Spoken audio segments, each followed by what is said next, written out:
ಮಹಾ ತಪಸ್ವಿಗಳ ಶ್ರೀ ಚರಣಗಳಿಗೆ ವಂದಿಸಿ ತಮ್ಮೆಲ್ಲರಿಗೂ ಶರಣಾರ್ಥಿಗಳು. ನಾವು ವೀರಶೈವ ದರ್ಶನ ಅನ್ನುವಂಥ ವಿಷಯವನ್ನು ಬೇರೆ ಬೇರೆ ದೃಷ್ಟಿಕೋನದಿಂದ ಮತ್ತು ಬೇರೆ ಬೇರೆ ಆಯಾಮಗಳೊಂದಿಗೆ ತುಲನೆ ಮಾಡಿ ಅದನ್ನು ಅಧ್ಯಯನ ಮಾಡ್ಕೊತಾ ಹೊಂಟೇವಿ. ಹೋದ ಸಾರಿ ನಾವು 2 ಪ್ರಕಾರದ ವೀರಶೈವರನ್ನು ನೋಡಿದ್ವಿ.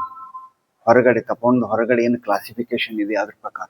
ಒಂದು ಪೌರಾಣಿಕ ವೀರಶೈವರು, ಇನ್ನೊಂದು ಪ್ರಗತಿಪರ ವೀರಶೈವರು ಅಂತೇಳಿ. ನಾವು ಪೌರಾಣಿಕ ವೀರಶೈವರ ಬದಲು ಹೆಚ್ಚು ವಿಚಾರ ಮಾಡದೆ ಅವರಿಗೆ ತಕ್ಕಷ್ಟು ಗೌರವವನ್ನು ಕೊಟ್ಟು ಕೇವಲ ಪ್ರಗತಿಪರ ವೀರಶೈವರಿಗೆ ಮಾತ್ರ ನಾವು ಸೀಮಿತವಾಗಿ ಅಧ್ಯಯನವನ್ನು ಮಾಡ್ತೇವೆ. ಪೌರಾಣಿಕ ವೀರಶೈವರು ಯಾರು ಅನ್ನೋದನ್ನು ಹೋದ ಸಾರಿ ನಾವು ಡಿಸ್ಕಷನ್ ಮಾಡೇವೆ. ಇನ್ನು ಪ್ರಗತಿಪರ ವೀರಶೈವರು ಯಾರು ಅಂತಂದ್ರೆ ಬಸವಾದಿ ಪ್ರಮಥರನ್ನು ನಾವು ಪ್ರಗತಿಪರ ವೀರಶೈವರು ಅಂತ ಕರಿತೇವೆ. ಇನ್ನು ಹೋದ ಸಾರಿ ಆಗಮಗಳನ್ನು ಅಧ್ಯಯನ ಮಾಡಿದಾಗ ಬಹಳಷ್ಟು ವಿದ್ವಾಂಸರು, ವಚನಕಾರರು ಅಥವಾ ಶರಣರು ಉಪನಿಷತ್ತುಗಳನ್ನು ಅಥವಾ ಆಗಮಗಳನ್ನು, ಅದರಲ್ಲಿಯೂ ಶಿವಾಗಮಗಳನ್ನು ಮೀರಿ ಹೋಗಿಲ್ಲ ಅಂಥೇಳಿ ಕೆಲವೊಬ್ಬರು ಅಭಿಪ್ರಾಯಗಳನ್ನು ಕೊಟ್ಟರು. ಆದರೆ ಶ್ರೀಗಳು ಈ ವೀರಶೈವ ದರ್ಶನದಲ್ಲಿ ಮೊದಲನೇ ಅಧ್ಯಾಯದಲ್ಲಿ ಶರಣರ ವಚನಗಳು ಉಪನಿಷತ್ತುಗಳು ಮತ್ತು ಶಿವಾಗಮಗಳಿಂದ ಭಿನ್ನವಾಗಿವೆ, ಅವುಗಳನ್ನು ಮೀರಿ ಹೋಗಿವೆ ಅನ್ನುವಂಥ ಅರ್ಥವನ್ನು ಶ್ರೀಗಳು ಕೊಟ್ಟದ್ದು ಇದೆ. ಇನ್ನು ದರ್ಶನ ಅಂತ ಹೇಳಿ ಕೇಳಿದ್ರೆ ನಾವು 6 ದರ್ಶನಗಳನ್ನು ನೋಡಿದ್ವಿ. ಶ್ರೀಗಳು 7ನೇ ದರ್ಶನವನ್ನು ಸಿದ್ಧ ಮಾಡಿಕೊಟ್ರು, ಅದು ವೀರಶೈವ ದರ್ಶನ ಅಂತೇಳಿ. ನಾವು ಪದೇ ಹೇಳೇವಿ, ವೀರಶೈವ ಅಂದ ತಕ್ಷಣ, ವೀರಶೈವ ದರ್ಶನ ಅಂದ ತಕ್ಷಣ ಇದೊಂದು ಜಾತಿ, ಇದೊಂದು ಮತ, ಇದೊಂದು ಪಂಥ ಅಂತೇಳಿ ತಿಳ್ಕೊಂಡು ಒಂದು ಧರ್ಮಕ್ಕೆ ಸೀಮಿತವಾದಂತ ತಿಳ್ಕೊಂಡು ನಾವು ಕುಬ್ಜ ದೃಷ್ಟಿಕೋನಕ್ಕೆ ಬಲಿಪಶು ಆಗಬಹುದು ಅಂತ ತಿಳ್ಕೊಂಡು ಮುಂಚೆ ಪದೇ ನಾವು ಹೇಳೇವಿ. ಇದನ್ನ ನಾವು ಒಂದು ಸಿದ್ಧಾಂತ ಅಂತ ತೆಗೆದುಕೊಳ್ಬೇಕು. ಪದೇ ಶ್ರೀಗಳು ಹೇಳ್ಯಾರ, ಇದನ್ನ ಡಾರ್ಮೆಂಟ್ ಮಾಡಬೇಡ್ರಿ. ಅಂದ್ರೆ ಇದನ್ನ ಈ ಶಿವಯೋಗ ಸಿದ್ಧಾಂತ ಇರಲಿ, ವೀರಶೈವ ಸಿದ್ಧಾಂತ ಇರಲಿ, ಇದನ್ನ ಕುಬ್ಜ ದೃಷ್ಟಿಕೋನಕ್ಕೆ ಅಥವಾ ಸ್ವಜನ ಪಕ್ಷಪಾತಕ್ಕೆ ಅಥವಾ ಡಾರ್ಮೆಂಟ್ ಅಂದ್ರೆ ಕರ್ಮಠ ಮಾಡಬೇಡ್ರಿ ಅಂತ ಹೇಳಿ ಈ ರೀತಿ ಪದೇ ಹೇಳಿದಿದೆ. ಇದನ್ನ ನಾವು ಒಂದು ಸಿದ್ಧಾಂತ, ಒಂದು ಪ್ರಾಚೀನ ಯೋಗ ಪ್ರಕಾರ ಅಂತೇಳಿ ತೆಗೆದುಕೊಳ್ಬೇಕಂತೇಳಿ ಹೇಳ್ಯಾರ. ಇನ್ನು ಒಂದು ದರ್ಶನವನ್ನ ನೋಡಿದೇವೆ ಅಂದ್ರೆ ಸಾಂಖ್ಯ ಹಿಡ್ಕೊಂಡು ಮೀಮಾಂಸೆಯವರೆಗೂ. ಮೊದಲನೇದು ಸಾಂಖ್ಯ, ಕೊನೆಯದು ಉತ್ತರ ಮೀಮಾಂಸೆ. ಈ 6 ದರ್ಶನಗಳನ್ನು ನೋಡಿದಾಗ ಅದರಲ್ಲಿ ಕೆಲವು ಲಕ್ಷಣಗಳು ಕಂಡು ಬರ್ತಾವ. ಒಂದನೇದ್ದು, ಅದಕ್ಕೊಂದು ಪ್ರವರ್ತಕರು ಅಂತ ಇರ್ತಾರೆ. ಅದು ಕಪಿಲ ಮಹರ್ಷಿಗಳಿರ್ಲಿ, ಪತಂಜಲಿಗಳಿರ್ಲಿ, ಅದಕ್ಕೆ ಒಬ್ಬ ಪ್ರವರ್ತಕರು ಅಂತ ಇರ್ತಾರೆ. 2ನೇದ್ದು ಕಾಲ, ಇಂತಿಂಥ ಕಾಲದಲ್ಲಿ ಕ್ರಿಸ್ತಪೂರ್ವ 1ನೇ ಶತಮಾನ, 6ನೇ ಶತಮಾನ, ಈ ರೀತಿ ಒಂದು ಕಾಲಮಾನದಲ್ಲಿ ಅವರು ಈ ಸೂತ್ರಗಳನ್ನು ಕೊಟ್ಟರು ಅಂತ ಹೇಳಿ ಬರ್ತೈತಿ. 3ನೇದ್ದು ವಾದಗಳು ಇರ್ತಾವ. 6 ದರ್ಶನಗಳಿಗೆ ಒಂದೊಂದು ವಾದಗಳಿದೆ. ಅಂದ್ರೆ ಆಸ್ತಿಕವಾದ ಮತ್ತು ನಾಸ್ತಿಕವಾದ ಅಂತೇಳಿ, ದೇವರಲ್ಲಿ ಅಸ್ತಿತ್ವವನ್ನ ಇಟ್ಟುಕೊಂಡಂತ ವಾದ, ದೇವರ ಅಸ್ತಿತ್ವವನ್ನ ಅಲ್ಲುಗಳೆಯುವಂತ ವಾದ. ಮತ್ತೊಂದು ಸಿದ್ಧಾಂತ ಅಂತ ಬರ್ತೈತಿ. ಸೃಷ್ಟಿ ಸ್ಥಿತಿ ಲಯಕ್ಕೆ ಸಂಬಂಧಪಟ್ಟಂತೆ ಅವರು ಒಂದು ಸಿದ್ಧಾಂತವನ್ನು ಹೇಳ್ತಾರೆ. ಅದರಲ್ಲಿಯೂ ಆತ್ಮ, ಪರಮಾತ್ಮ ಮತ್ತು ಸೃಷ್ಟಿ ಇವುಗಳ ಒಂದು ಸಮನ್ವಯವನ್ನು ಕುರಿತು ಬೇರೆ ದರ್ಶನಗಳು ಬೇರೆ ವ್ಯಾಖ್ಯಾನಗಳನ್ನು ಕೊಡ್ತಾವೆ. 5ನೇದ್ದು ಮುಕ್ತಿ ಅಥವಾ ಮೋಕ್ಷವನ್ನು ಕುರಿತು ಬಿಡುಗಡೆ ಯಾವ ರೀತಿ ಆಗ್ಬೇಕು ಅನ್ನೋದಕ್ಕೂ ಒಂದೊಂದು ದರ್ಶನ ಒಂದೊಂದು ರೀತಿಯ ವಾದವನ್ನು ಮಂಡಿಸ್ತಾ ಇದೆ.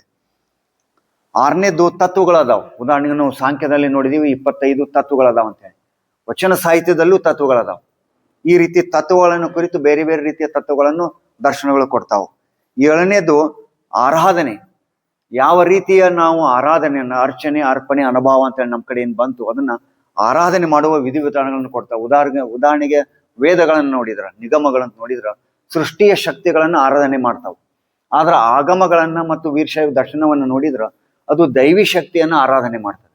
ಈ ರೀತಿ ಆರಾಧನೆಯನ್ನು ಕುರಿತು ಕೆಲವು ಹೇಳಿಕೆಗಳನ್ನ ಅಥವಾ ಸಿದ್ಧಾಂತಗಳನ್ನು ಕೊಡ್ತಾವ. 8ನೇದು ಸಾಧನೆ ಅಂತಿದೆ. ಅದರಲ್ಲಿ 2 ಪ್ರಕಾರ, ಮಾರ್ಗ ಮತ್ತು ವಿಧಾನ. ಯಾವ ರೀತಿ ಸಾಧನೆ ಮಾಡ್ಬೇಕಂತ ಕೊಡ್ತಾವ. ಕೆಲವು ಕೇವಲ ತಾತ್ವಿಕವಾಗಿ ಹೋಗ್ತಾವ. ಸಾಂಖ್ಯ ಇದು ತಾತ್ವಿಕವಾಗಿ ಹೋಯ್ತು, ಥೆರಾಟಿಕಲ್. ಆದ್ರೆ ಯೋಗ ದರ್ಶನ ಏನಿದೆ ಅದು ಅದರ ಪ್ರಾಯೋಗಿಕ ಭಾಗ. ಪಾತಂಜಲಿ ಯೋಗಗಳು ಕೊಟ್ಟಂತದ್ದು ಪ್ರಾಯೋಗಿಕ ಭಾಗ, ಪ್ರಾಕ್ಟಿಕಲ್ ವಿಧಾನ. ಈ ರೀತಿ ಒಂದೊಂದು ದರ್ಶನ ಒಂದೊಂದು ರೀತಿಯ ಸಾಧನೆ ಮಾರ್ಗವನ್ನು ಕೊಡ್ತಾವ. 9ನೇದು ಗುಣಗಳನ್ನು ಕುರಿತು ಹೇಳ್ತಾವ ಕೆಲವು ದರ್ಶನಗಳು. ಸತ್ವ, ರಜ, ತಮ, ಅವುಗಳ ಸಂಯೋಜನೆ, ಅವು ಇದೇ ಇಲ್ಲವೇ, ಅವು ಎಲ್ಲಿವೆ, ಇವುಗಳನ್ನು ಕುರಿತು, ಗುಣಗಳನ್ನು ಕುರಿತು ದರ್ಶನದಲ್ಲಿ ನಮಗೆ ಕಂಡು ಬರ್ತಾ ಇದೆ. 10ನೇದ್ದು ಸೂತ್ರಗಳು ಅಥವಾ ಸಂಹಿತೆಗಳು.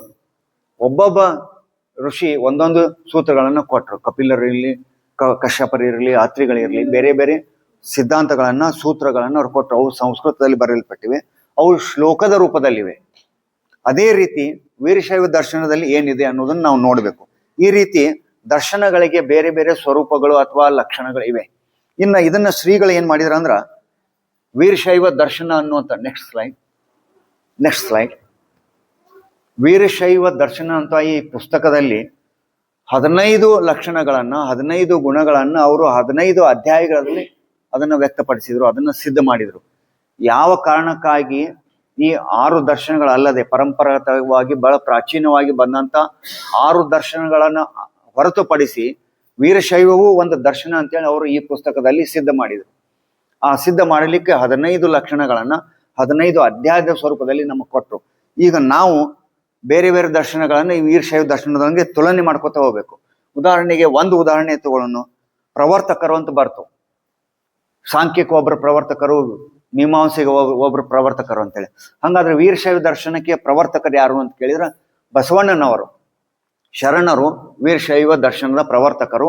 ಆದ್ರ ಶ್ರೀಗಳು ಇವರೊಬ್ಬರೇ ಅಲ್ಲ, ಪ್ರೊಫೆಟ್ಸ್ ಆಫ್ ವೀರಶೈವಿಸಮ್ದೊಳಗ ವೀರಶೈವ ಪ್ರವಾದಿಗಳನ್ನೋದ್ರಲ್ಲಿ 5 ಜನ ಪ್ರವಾದಿಗಳಂತೇಳಿ ಅವ್ರು ಗುರುತಿಸಿದ್ರು.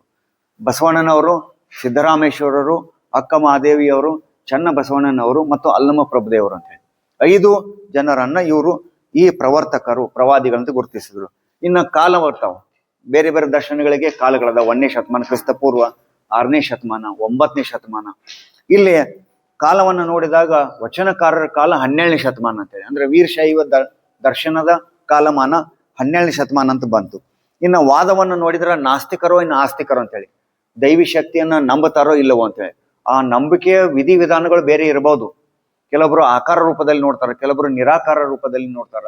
ಆದ್ರೆ ಯಾವ ವಾದವನ್ನ ನೋಡ್ತೇವೆ ಅಂತ ಇದನ್ನ ತುಲನೆ ಮಾಡಿದ್ರ ವೀರಶೈವ ದರ್ಶನ ಇದು ಆಸ್ತಿಕವಾದವನ್ನ ಎತ್ತಿ ಹಿಡಿತದ. ದೇವರಲ್ಲಿ ನಂಬಿಕೆ ಇರುವಂತ ವಾದ ಇದು ವೀರಶೈವ ದರ್ಶನ. ಇನ್ನ ಸಿದ್ಧಾಂತ, ಎಲ್ಲಾ ದರ್ಶನಗಳು ಒಂದಿಲ್ಲ ಒಂದು ರೀತಿಯ ಸಿದ್ಧಾಂತವನ್ನು ಕೊಟ್ಟು, ಒಂದು ಸೃಷ್ಟಿ, ಆತ್ಮ, ಪರಮಾತ್ಮ ಮತ್ತು ಜೀವಾತ್ಮ ಇವರ ಒಂದು ಸಂಯೋಜನೆಯನ್ನು ಕುರಿತು ಬೇರೆ ಬೇರೆ ಸಿದ್ಧಾಂತಗಳನ್ನು ಕೊಡ್ತಾವ. ಹಾಗಾದ್ರೆ ಇಲ್ಲಿ ಏನು ಕೊಟ್ರು ಅನ್ನೋದು ಬಹಳ ಮಹತ್ವದ ವಿಷಯ. ವೀರಶೈವ ದರ್ಶನದಲ್ಲಿ ಈ ಸಿದ್ಧಾಂತಗಳು ಯಾವ ರೀತಿ ಹೇಳಲ್ಪಟ್ಟಿವೆ ಅಂತ ಹೇಳಿ ಅಂದ್ರ 1ನೇ ಅಧ್ಯಾಯದಲ್ಲಿ, ವೀರಶೈವ ಧರ್ಮದ ಈ ದರ್ಶನದ 1ನೇ ಅಧ್ಯಾಯದಲ್ಲಿ ಶ್ರೀಗಳು 3 ರೀತಿಯ ಹೇಳಿಕೆಯನ್ನು ಕೊಟ್ಟರು. 3 ಶಬ್ದ ಪ್ರಯೋಗ ಅವು ಈ ರೀತಿ ಅದಾವ: ಸೃಷ್ಟಿ, ದೃಷ್ಟಿ ಮತ್ತು ಇಷ್ಟಿ ಅಂತ ಹೇಳಿ. ಅಂದ್ರೆ ಬೇರೆ ಕಡೆ ಪ್ರಕೃತಿ ಪುರುಷ ಇತ್ಯಾದಿ ಏನ್ ಕರೆದ್ರು, ಅಥವಾ ಒಂದ್ ಕಡೆ ಈಶ್ವರ, ಪಾತಂಜಲಿ ಯೋಗಶಾಸ್ತ್ರದಲ್ಲಿ ಪ್ರಕೃತಿಯನ್ನ ಬಿಟ್ಟು ಅವರು ಈಶ್ವರ ಅಂತ ಕರೆದ್ರು. ಆದ್ರೆ ಇಲ್ಲಿ ಸಂಯೋಜನೆಯನ್ನ ಏನು ಕೊಟ್ರು ಅಂತಂದ್ರ ಸೃಷ್ಟಿ, ದೃಷ್ಟಿ ಮತ್ತು ಇಷ್ಟಿ. ಇವು ಮೂರ ಸಂಯೋಜನೆ ಯಾವ ರೀತಿ ಇದೆ ಅಂದ್ರ, ಒಂದು ಕಡೆ ಭಕ್ತಿ, ಇನ್ನೊಂದು ಕಡೆ ಶಕ್ತಿ, 3ನೇದು ಮುಕ್ತಿ. ಇವುಗಳ ತುಲನೆ ಅಥವಾ ಸಾಮರಸ್ಯವನ್ನು ಮಾಡಿಕೊಟ್ಟಂತಹದ್ದು ವೀರಶೈವ ದರ್ಶನದ ಸಿದ್ಧಾಂತದ ಮಹತ್ವ. ಇದನ್ನ 1ನೇ ಅಧ್ಯಾಯದಲ್ಲಿ ಶ್ರೀಗಳು ಹೇಳಿದ್ರು. ಅದಾದ್ಮೇಲೆ ಕಾಲ ಆದ್ಮೇಲೆ ನಮ್ಮಲ್ಲಿ ತತ್ವಗಳು ಬರ್ತಾವ. ವೀರಶೈವ ಸಿದ್ಧಾಂತದಲ್ಲಿಯೂ 25 ತತ್ವಗಳದಾವ. ಅಂದ್ರ ಪಂಚೇಂದ್ರಿಯಗಳು, ಪಂಚಕರ್ಮೇಂದ್ರಿಯಗಳು, ಇವೆಲ್ಲ ಸೇರಿ ಒಟ್ಟಿಗೆ 25 ತತ್ವಗಳು ಈ ವೀರಶೈವ. ಅಂದ್ರ ಸಾಂಖ್ಯದಲ್ಲಿ ಏನ್ 25 ಅದಾವ ಅವೆಲ್ಲವೂ ವೀರಶೈವ ದರ್ಶನದಲ್ಲಿಯೂ ಇವೆ. ಇನ್ನು 7ನೇ ಪ್ರಕಾರ ಆರಾಧನೆ, ಯಾವ ರೀತಿಯ ಅರ್ಚನೆ. ನಮ್ಮಲ್ಲಿ 3 ಸಿದ್ಧಾಂತಗಳು ಬಂದು: ಅರ್ಚನೆ, ಅರ್ಪಣೆ, ಅನುಭವ ಅಂತೇಳಿ, ಅಥವಾ ಸಿದ್ಧಾಂತ, ಸಾಧನೆ ಮತ್ತು ಸಂಪಾದನೆ ಅಂತೇಳಿ. ಯಾವ ರೀತಿಯಲ್ಲಿ ನಾವು ಅರ್ಚನೆಯನ್ನು ಮಾಡ್ಬೇಕಂತ ಕೇಳಿದ್ರೆ, ನಾವು ಸೃಷ್ಟಿಯ ಶಕ್ತಿಯನ್ನ ಅರ್ಚನೆ ಅರ್ಪಣೆ ಮಾಡೋರಲ್ಲ, ದೈವಿ ಶಕ್ತಿಯನ್ನ ನಿರಾಕಾರ ಮತ್ತು ಸಾಕಾರದ ಒಂದು ಕಾಂಬಿನೇಷನ್, ಒಂದು ಮಧ್ಯವರ್ತಿ ಆದಂತ ದೈವಿ ಸ್ವರೂಪದಲ್ಲಿ ನಾವು ಆರಾಧನೆ ಮಾಡೋರು ಅಂತ. ಅಂದ್ರ ಸಾಧನೆಯನ್ನ ನಾವು ಮಾಡ್ಬೇಕಂದ್ರ ಯಾವ ರೀತಿಯ ಕುರುಹನ್ನು, ಇಲ್ಲಿ ಅರುಹು, ಕುರುಹು ಮತ್ತು ಇರುಹು ಅಂತ ಬಂತು. ಅಂದ್ರ ಸೃಷ್ಟಿ, ದೃಷ್ಟಿ ಮತ್ತು ಇಷ್ಟಿ ಇವುಗಳನ್ನ ಮತ್ತೊಂದು ಶಬ್ದದಲ್ಲಿ ಹೇಳಿದ್ರ ಇರುಹು, ಕುರುಹು ಮತ್ತು ಅರುಹು ಅಂತೇಳಿ. ನಾವು ಕುರುಹು ಅಂತ ಅಂದ್ರ ಆರಾಧನೆಗೆ ಬಳಸುವಂತ ಇಷ್ಟಲಿಂಗ. ಇದು ಹೆಣ್ಣು ಅಲ್ಲ, ಗಂಡು ಅಲ್ಲ, ಇದಕ್ಕ ಮೇಲಿಲ್ಲ, ಕೆಳಗಿಲ್ಲ, ಹಿಂದೂ ಇಲ್ಲ, ಮುಂದೂ ಇಲ್ಲ. ಅದೇ ರೀತಿ ಇದಕ್ಕ ಆಕಾರವೂ ಇಲ್ಲ, ನಿರಾಕಾರವೂ ಅಲ್ಲ. ಇವು ನಡವರ್ಕಿನ ಒಂದು ಮಧ್ಯವರ್ತಿ ಸ್ವರೂಪದಲ್ಲಿ ಆಕಾರ ಮತ್ತು ಸಾಕಾರ ಇವ ಎರಡರ ಕಾಂಬಿನೇಷನ್ದಲ್ಲಿ ಈ ಇಷ್ಟಲಿಂಗ ಅಥವಾ ಕುರುಹನ್ನು ಕೊಟ್ಟು ಆರಾಧನೆ ಮಾಡಲಿಕ್ಕೆ ಹೇಳಿದಂತಹದ್ದು ವೀರಶೈವ ದರ್ಶನದ ವೈಶಿಷ್ಟ್ಯ. ಇನ್ನ ಸಾಧನೆ, ಬೇರೆ ಬೇರೆಯವ್ರು ಬೇರೆ ಬೇರೆ ಸಾಧನೆಗಳನ್ನು ಕೊಟ್ಟರು. ಯೋಗ ದರ್ಶನವನ್ನು ನೋಡಿದವಲ್ಲ, ಪತಂಜಲಿ ಯೋಗಗಳು ಕೊಟ್ಟಂತ ಯೋಗ ದರ್ಶನ, ಅಲ್ಲಿ ಯಾವ ರೀತಿ ಯಮ, ನಿಯಮ, ಆಸನ, ಪ್ರಾಣಾಯಾಮ 8ಗಳು ಬಂದು ಅದೇ ರೀತಿ ವೀರಶೈವ ದರ್ಶನದಲ್ಲಿಯೂ ಸಾಧನೆ ಮಾರ್ಗಗಳಿದೆ. ಇದನ್ನು ನಾವು ಪಂಚಾಚಾರ, ಅಷ್ಟಾವರಣ ಮತ್ತು ಶಟಸ್ಥಳ ಅಂತೇಳಿ ಈ ಮುಖಾಂತರ ನಾವು ಸಾಧನೆಯನ್ನ ಮಾಡ್ತೇವೆ. ಇದರಲ್ಲಿ ಮಾರ್ಗಗಳು ಮತ್ತು ಸಾಧನೆ, ಒಟ್ಟಾರೆ ಈ ಸಾಧನೆ ವಿಷಯವನ್ನ ನಾವು ಶೂನ್ಯ ಸಂಪಾದನೆ ಅಂತ ಕರಿತೇವೆ. ಆ ಕ್ರಮ ಏನಿದೆ, ಆ ಮಾರ್ಗ ಕ್ರಮಣ ಏನಿದೆ, ಅದನ್ನ ಲಿಂಗ ಅಂಗರ ಸಾಮರಸ್ಯ ಅಂದ್ರೆ ಲಿಂಗಾಂಗ ಸಮರಸ ಅಂತೇಳಿ ಕರೀತಾರೆ. 9ನೇದು ಗುಣ, ಸತ್ವ, ರಜ ಮತ್ತು ತಮ, ಈ 3 ಗುಣಗಳಲ್ಲೂ ಈ ವೀರಶೈವ ಸಿದ್ಧಾಂತದಲ್ಲಿ ಅಳವಡಿಸಲ್ಪಟ್ಟಿವೆ. ಅವುಗಳನ್ನು ಅವರು ಸತ್, ಚಿತ್, ಆನಂದ ಸ್ವರೂಪ ಅಂತೇಳಿ ಗುರುತಿಸಿದ್ರು. ಇಷ್ಟಲಿಂಗಕ್ಕೆ ಆ ಆಕಾರ ಬರಬೇಕಾದ್ರೆ ಈ ಸತ್ವ, ರಜ, ತಮ ಗುಣಗಳು ಮಾರ್ಪಾಡು ಆಗಿ ಸಚ್ಚಿದಾನಂದ ಸ್ವರೂಪಕ್ಕೆ ಬರಬೇಕಂತ ಹೇಳಿ ಆ ಇಷ್ಟಲಿಂಗದ 2 ತ್ರಿಕೋನ, ಮೇಲ್ಮುಖ ಮತ್ತು ಕೆಳಮುಖ ತ್ರಿಕೋನ, ಆರೋಹಣ ಮತ್ತು ಅವರೋಹಣ ತ್ರಿಕೋನವನ್ನು ಕುರಿತು ಶಿವಯೋಗ ರಹಸ್ಯದಲ್ಲಿ ಶ್ರೀಗಳು ಹೆಚ್ಚಿನ ವಿವರ ಕೊಟ್ಟದ್ದಿದೆ. ಈ ವೀರಶೈವ ದರ್ಶನದಲ್ಲಿಯೂ ಈ ಶೂನ್ಯ ಸಂಪಾದನೆ ಕುರಿತು ಮತ್ತು ಇಷ್ಟಲಿಂಗ ರಹಸ್ಯ ಕುರಿತು ಶ್ರೀಗಳು ಈ ಸ್ವರೂಪವನ್ನು ಕುರಿತು ವರ್ಣನೆ ಮಾಡಿದ್ದಿದೆ. 10ನೇದು ಸೂತ್ರ ಅಥವಾ ಸಂಹಿತೆಗಳು. ಇಲ್ಲಿ ನಾವು ಬೇರೆ ಕಡೆ ಸೂತ್ರಗಳು ಅಂತ ಏನು ಕರಿತೇವೆ, ಸಂಸ್ಕೃತದಲ್ಲಿ ಹೇಳಲ್ಪಟ್ಟಂತಹ ಶ್ಲೋಕಗಳು, ದೇವನನ್ನು ಕುರಿತು ಅಥವಾ ಸೃಷ್ಟಿಯನ್ನು ಕುರಿತು, ಆ ಶಕ್ತಿಯನ್ನು ಕುರಿತು. ಇಲ್ಲಿ ನಮ್ಮಲ್ಲಿ ಅದನ್ನ ವಚನ ಸಾಹಿತ್ಯ ಅಂತೇಳಿ ಕರೆದ್ರು. ಇಲ್ಲಿ ಸೂತ್ರಗಳನ್ನು ಬದಲಿ ಕನ್ನಡದಲ್ಲಿ ದ್ರಾವಿಡ ಭಾಷೆಯಲ್ಲಿ ಹೇಳಲ್ಪಟ್ಟಂತಹ ಅನುಭವ ಸ್ತೋತ್ರಗಳನ್ನ, ಸೂತ್ರಗಳನ್ನ ವಚನಗಳು ಅಂತ ಕರೆದ್ರು. ಇನ್ನು 1ನೇ ಅಧ್ಯಾಯಕ್ಕೆ ನಾವು ಬರೋಣ. ವೀರಶೈವ ದರ್ಶನದ ಮೊದಲ ಅಧ್ಯಾಯ. ಅದರಲ್ಲಿ ಶ್ರೀಗಳು ಏನ್ ಕೊಟ್ರಂತಂದ್ರ, ಮೊದಲನೇದಾಗಿ ಶರಣರು ಅಥವಾ ವಚನಕರು ಯಾರು ಅಂದ್ರ ಅವರು ಸಾಹಿತಿಗಳಲ್ಲ. ನಾವು ಅವರನ್ನ ಸಾಹಿತಿಗಳಂತ ಕರಿತೇವೆ, ಆ ದೃಷ್ಟಿಕೋನದಿಂದ ನೋಡ್ತೇವೆ. ಮೂಲತಃ ಅವರು ಸತ್ಯಾನ್ವೇಷಕರು ಅಂತ ಹೇಳಿ ಕರೆದ್ರು ಶ್ರೀಗಳು. ಸತ್ಯವನ್ನ ಅರಸಿಕೊಂಡು ಅನ್ವೇಷಣೆ ಮಾಡಿಕೊಂಡು ಹುಡುಕ್ತಾ ಹೋದ್ರು. ಯಾವ ಸತ್ಯ ಅಸತ್ಯದಿಂದ ಮುಚ್ಚಲ್ಪಟ್ಟಿತ್ತೋ ಆವಾಗ ಅಸತ್ಯವನ್ನ ಸತ್ಯದಿಂದ ಬೇರ್ಪಡೆ ಮಾಡ್ಕೋತ ತಮಗ್ ಬಂದಂತ ಅನುಭವವನ್ನ ಅವರು ಹಾಡಿಕೊತ ಹೋದರು. ಆ ಸಂಗ್ರಹ ಮುಂದೆ ವಚನ ಸಾಹಿತ್ಯವಾಯಿತು. ಅಂದ್ರ ಜಾನಪದ ಸಾಹಿತ್ಯ ಮತ್ತು ವಚನ ಸಾಹಿತ್ಯ ಎರಡು ಬಹಳ ಸಮೀಪದಲ್ಲಿವೆ. ಶ್ರೀಗಳು ಏನ್ ಮಾಡಿದ್ರ ಅಂದ್ರ ಜಾನಪದ ಸಾಹಿತ್ಯ ಮತ್ತು ವಚನ ಸಾಹಿತ್ಯದ ನಡವಳಿಕೆ ಇದ್ದುಕೊಂಡು ಎರಡರ ನಡುವೆ ಒಂದು ಸಮನ್ವಯತೆಯನ್ನು ಮಾಡಿಕೊಟ್ರೆ. ಯಾಕಂದ್ರೆ ಅವರ ಭಾಷಾ ಪ್ರಯೋಗವನ್ನು ನೋಡಿದೀವಿ ಅಂದ್ರ ಬಹಳ ಪಂಡಿತರಿಗಷ್ಟ ನಿಲ್ಕುವಂಥದ್ದಲ್ಲ, ಸಾಮಾನ್ಯ ಜನರಿಗೂ ತಿಳಿಯುವಂತ ಭಾಷೆಯ ಪದ ಪ್ರಯೋಗ ಮಾಡಿ ಜಾನಪದ ಸಾಹಿತ್ಯ ಮತ್ತು ಶಾಸ್ತ್ರೀಯ ಸಾಹಿತ್ಯ ಇವುಗಳ ನಡುವೆ ಒಂದು ಕೊಂಡಿಯಾಗಿ ಸಾಹಿತ್ಯವನ್ನ ರಚನೆ ಮಾಡಿದ್ರು. ಇನ್ನ ಇದರಲ್ಲಿ ಸತ್ಯವನ್ನು ಹುಡುಕಿಕೊಂಡ ಹೋದಂತೆ ಅವ್ರೇನು ಕಂಡರು, ಬಹುತೇಕ ವಚನಕಾರರು ಅವರ ಅನೇಕ ವಚನಗಳಲ್ಲಿ ಕಂಡೆನು ಅಂತ ಬಂತು. ನಾನು ಪೌಳಿಯನ್ನು ಹೊಕ್ಕ ನೋಡಿದಾಗ ಅಲ್ಲಿ ಒಂದು ಜ್ಯೋತಿಯನ್ನು ನೋಡಿದೆನು ಅಂತ ಹೇಳಿ ಬಂತು. ಈ ಕಂಡೆನು ನೋಡಿದೆನು ಅನ್ನುವಂಥದ್ದೇನಿದೆ, ಇದು ಕನ್ನಡದ ಶಬ್ದ ಪ್ರಯೋಗ. ಇದನ್ನೇ ಸಂಸ್ಕೃತದಲ್ಲಿ ದರ್ಶನ ಅಂತ ಹೇಳಿ ಕರೆದ್ರು. ಯಾರು ತಾವು ಕಂಡದ್ದನ್ನ ಮತ್ತೊಬ್ಬರಿಗೆ ತೋರಿಸಿದರೋ ಅವರಿಗೆ ದಾರ್ಶನಿಕರು ಅಂತ ಕರೆದ್ರು. ಅಂದ್ರ ಕಂಡೆನು ನೋಡಿದೆನು ಅನ್ನುವಂಥ ಕನ್ನಡ ಶಬ್ದ ಸಂಸ್ಕೃತದಲ್ಲಿ ಅದು ದರ್ಶನ ಆಯ್ತು. ಅದನ್ನ ತೋರಿಸಿಕೊಟ್ಟರು. ಬರೀ ತಾವಷ್ಟ ನೋಡ್ಲಿಲ್ಲ, ತಾವಷ್ಟ ಸ್ವಾರ್ಥಿಗಳಾಗಿ ಉಳಿಲಿಲ್ಲ, ಅದನ್ನ ಸಮಾಜದ ಕಟ್ಟ ಕಡೆಯ ಮನುಷ್ಯನಿಗೂ ಅದನ್ನ ಒದಗಿಸಿ ಕೊಟ್ಟರು. ಅದನ್ನ ದರ್ಶನ ಅಂತ ಕರೆದ್ರು. ಇದನ್ನ ತೋರಿಸಿಕೊಟ್ಟವರಿಗೆ ದಾರ್ಶನಿಕರು ಅಂತ ಕೊಟ್ರು, ಹೆಸರು ಬಂತು. ಇನ್ನ ಇಲ್ಲಿ ಈ ಪುಸ್ತಕದಲ್ಲಿ ಮೊದಲ ಅಧ್ಯಾಯದಲ್ಲಿ ಶ್ರೀಗಳು ಶಂಕರಾಚಾರ್ಯರ ಹಿಡ್ಕೊಂಡು, ಬಾದರಾಯಣ ಹಿಡ್ಕೊಂಡು, ವಿಜಯ ವಿಠ್ಠಲ ದಾಸರನ್ನು ಹಿಡ್ಕೊಂಡು, ಸಂತ ಜ್ಞಾನೇಶ್ವರ ಹಿಡ್ಕೊಂಡು ಇವರೆಲ್ಲರ ಹೆಸರುಗಳನ್ನ ಇಲ್ಲಿ ತೆಗೆದುಕೊಂಡದ್ದು ಉಲ್ಲೇಖನ ಇದೆ. ಅದ್ವೈತ ಮತ್ತು ದ್ವೈತರ ಇವರು ಎರಡರ ನಡವಳಿಕೆನ ಒಂದು ವ್ಯತ್ಯಾಸವನ್ನ ನೋಡಿ ಅವ್ರು ಏನ್ ಮಾಡಿದ್ರ ಅಂದ್ರ, ಶರಣರ ವೈಶಿಷ್ಟ್ಯ, ವೀರಶೈವ ದರ್ಶನದ ವೈಶಿಷ್ಟ್ಯ ಅಂದ್ರ ಈ 6 ದರ್ಶನಗಳಲ್ಲಿ ಏನು ಇಲ್ಲವೋ ಅದು ವೀರಶೈವ ದರ್ಶನದಲ್ಲಿ ಇದೆ ಅಂತೇಳಿ ತೋರಿಸಿಕೊಟ್ರು. ಒಂದು ಕಡೆ ಅದ್ವೈತವನ್ನ ನೋಡಿದ್ರ ಅವ್ರು ಹೇಡಿಗಳಾದ್ರು, ಬ್ರಹ್ಮ ಸತ್ಯ ಜಗನ್ಮಿತ್ಯ ಅಂತ ಹೇಳ್ಕೊತ ಅವರು ಕೇವಲ ನಾನ ಅಂತ ಹೇಳ್ಕೊತ ಅವರು ಅಹಂಕಾರಕ್ಕೆ ಬಲಿಪಶು ಆದ್ರು. ಎರಡನೇದು ದ್ವೈತಗಳು, ಇಬ್ರು ಬೇರೆ, ಸೃಷ್ಟಿ ಬೇರೆ ದೈವಿ ಶಕ್ತಿ ಬೇರೆ ಅಂತ ಹೇಳ್ಕೊತ ಅವರು ಹೇಡಿಗಳಾದ್ರು ಅಂತ ಹೇಳಿ. ಆದ್ರೆ ಇವೆರಡರ ನಡಬರ್ಕ ವೀರಶೈವ ದರ್ಶನವನ್ನು ಕೊಟ್ಟಂತ ಶರಣರು ಅಥವಾ ವಚನಕಾರರು ಏನ್ ಮಾಡಿದ್ರ ಅಂದ್ರ ಕರ್ತೃತ್ವ ಶಕ್ತಿಯನ್ನ, ಕ್ರಿಯಾಶಕ್ತಿಯನ್ನ ಒದಗಿಸಿಕೊಟ್ರು. ಅಂದ್ರ ಧ್ಯಾನ, ಜ್ಞಾನ ಮತ್ತು ಭಕ್ತಿ ಇವುಗಳ ಮಧ್ಯದಲ್ಲಿ ಕ್ರಿಯಾಶಕ್ತಿಯನ್ನ ಕೊಟ್ಟದ್ದು ಇದು ವೀರಶೈವ ದರ್ಶನ ಕೊಟ್ಟಂತ ಅಮೂಲ್ಯವಾದ ಕೊಡುಗೆ. ಬೇರೆ ದರ್ಶನಗಳಲ್ಲಿ ಇವು ಎರಡೇ ಯವ, ಭಕ್ತಿ ಇದೆ ಅಥವಾ ಜ್ಞಾನ ಇದೆ, ಅಲ್ಲಿ ಕ್ರಿಯಾಶಕ್ತಿ ಕರ್ತೃತ್ವ ಶಕ್ತಿ ಇಲ್ಲ.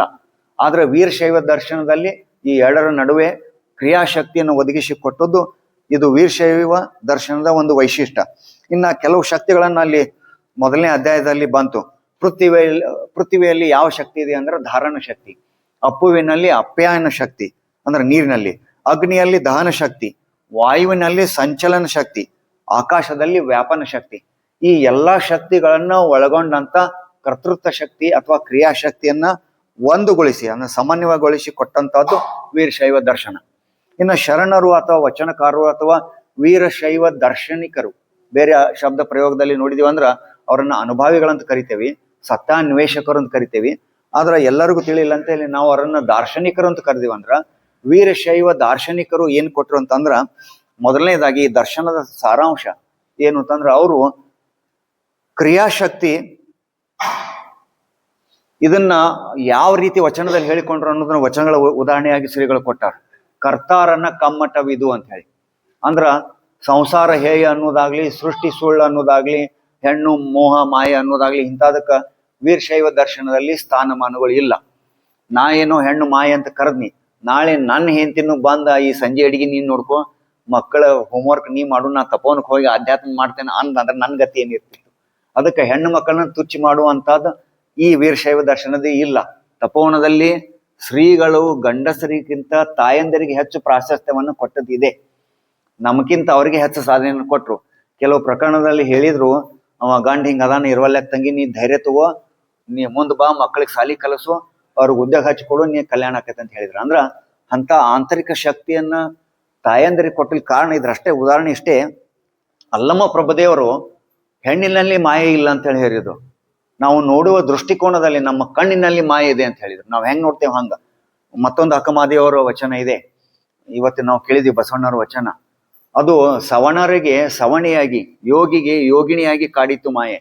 ಒಂದು ಗಂಡಿಗೆ ಒಂದು ಹೆಣ್ಣು ಮಾಯೆ ಇತ್ತಂದ್ರ ಹೆಣ್ಣಿಗೂ ಗಂಡಿನ ಒಂದು ಮಾಯೆ ಇರಬೇಕಲ್ಲ, ಆಕಿನ್ ನಾವು ತುಚ್ಚ ಮಾಡಬಾರ್ದು ಅನ್ನೋದು ಈ ವೀರಶೈವ ದರ್ಶನದಲ್ಲಿ ಶ್ರೀಗಳು ನಮಗೆ ಎತ್ತಿ ಕೊಟ್ಟಂತ ನಿಯಮ.